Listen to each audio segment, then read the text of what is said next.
Back to the daily grind. The channel's getting false flagged by triggered trolls, so make sure you subscribe to the new channel. Let's get to the MMA news. This is week 7 of Dana White's Tuesday Night Contender Series recap, and let's get to it. There were some entertaining fighters this week for sure.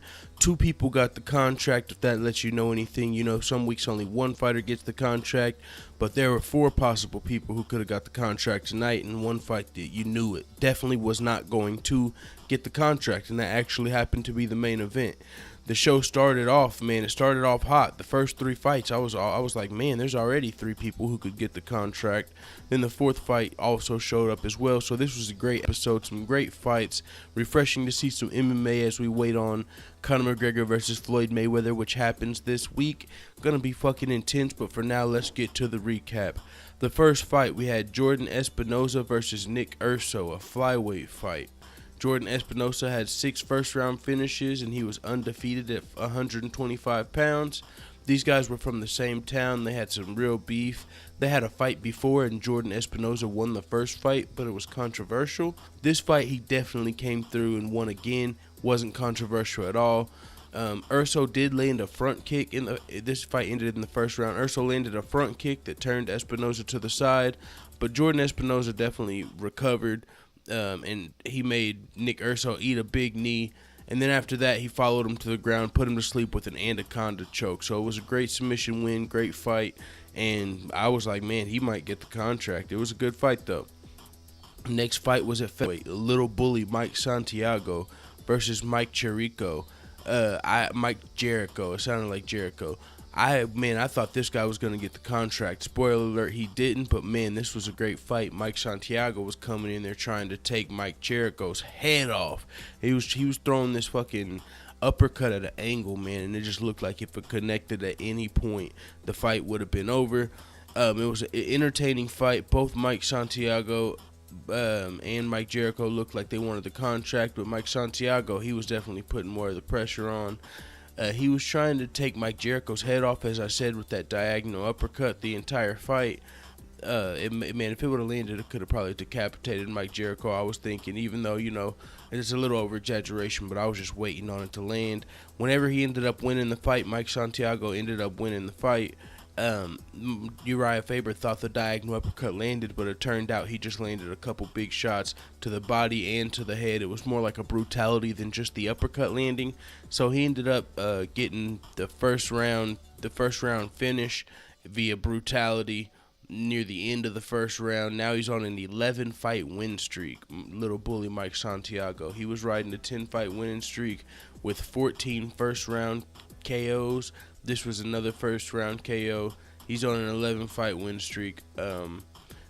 Both of these first guys in the first fights could have earned a contract, but crazy is neither one of these guys earned the contract. I for sure thought it was going to go to Mike Santiago. As impressive as the first fight was, after the third fight, I was like, all right, it's going to these 2 guys. But man, Mike Santiago came out there, got the finish. But Dana White, they said they look at, they take record into consideration, and with Mike Santiago having 14 first-round KOs, and he's on a 10-fight winning streak, he might have some losses on his record for them to have passed him up, because he seemed like an entertaining fighter. He was coming in there to get the knockout, not just the win. He got the finish, and he still got passed up.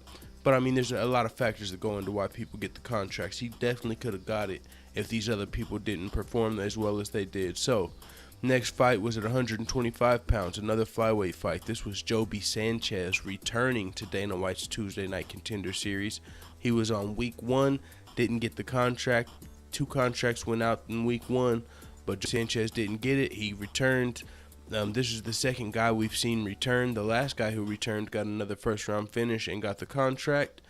Joby Sanchez is going against a Team Alpha Male standout, J.P. Bays. He's a white South African gentleman from Team Alpha Male, and he's finished all of his 4 wins in the first 2 rounds. He had 4 wins. He's definitely got less experience here. Joby Sanchez is coming to get his contract he felt like he deserved after the first week. So, it was a second TKO finish for Joby Sanchez after the first round. I felt like it was a close first round, but Joby definitely got suplexed on his dome in the first round. But unfortunately, there were two really good finishes before this fight. So we've had a TKO, a KO, and a submission. I mean, that was fortunate, but I was thinking in my head at this point, unfortunately, there were already two good, really finishes, really good finishes, really impressive finishes. So I thought this fight, just because I felt like he lost the first round, Joby Sanchez lost the first round, even though he was returning to Dana White's Tuesday Night Contender Series, I kind of expected it to be a shocker. I didn't expect him to get the contract just because he lost the first round, got suplexed on his dome. He got the win in the third round, but it wasn't a super impressive knockout. He got the TKO victory on the ground, flattened out JP Bays, and JP Bays was a little inexperienced, so Joby Sanchez got the contract. I was a little surprised by that. So next fight was the fight of the night for sure. Benito Lopez, 7-0, undefeated, 5 consecutive first-round finishes. He had Cody Garbrandt in his corner versus Steven Peterson, 12 finishes, high-octane fighter. He comes forward and throws bombs, said Sean Shelby. So in this fight, in the first round, Benito Lopez was just clipping Peterson up, landing big knees, punches, and kicks. He busted up Peterson's eye and his mouth and definitely won the first round. This fight reminded me of Cub Swanson versus Doo Ho Choi. Cub Swanson, got the better of the fight, but it was still a great fight. And Benito Lopez was like Cub Swanson here. Peterson kept coming forward, but he was getting clipped up and taking some damage. So in the second round, Peterson ate another huge knee in the beginning of the round, but then he was holding, he recovered, and he held Benito Lopez against the fence and just held him down on the ground for the rest of the round.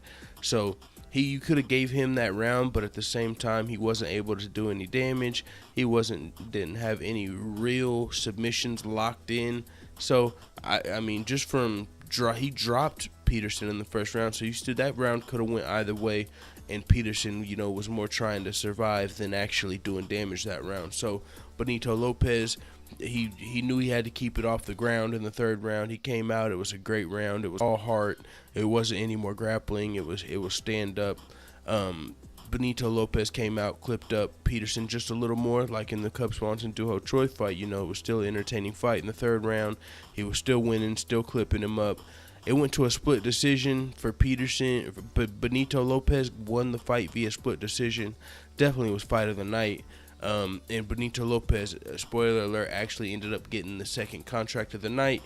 He was undefeated, only 23 years old, got lots of potential. Another team alpha male fighter. He's 8-0 now. Fucking had his head on straight, man. He looked like he's got an exciting future in the UFC. Benito Lopez. Next, we got the last fight of the night, main event, 205-pound fight. This was the most boring fight of the night. It was Kennedy Mizujunko. It was an African guy. He only had 2 fights. He was 2-0 versus Anton Berzin, who was on a 4-fight winning streak. The undefeated 2-0 fighter, the young prospect, he had a lot more reach this fight. It was a really boring fight. It looked like a sparring match. It looked like they were both just trying to not get knocked out instead of get the knockout. I mean, he's so early in his career. He's not ready for the UFC anyway. I don't even know why they were the main event. Maybe they were just planning on the biggest guys getting the knockout. But good thing the top of the card delivered, because there were some great fights tonight, and it wasn't the main event. With that being said, this has been a great show. I think there's only 1 or 2 more weeks of this show, but it's definitely refreshing to have these Dana White's Tuesday Night Contender Series in between, fight cards while we wait on Conor McGregor versus Floyd Mayweather, which is happening August 26th.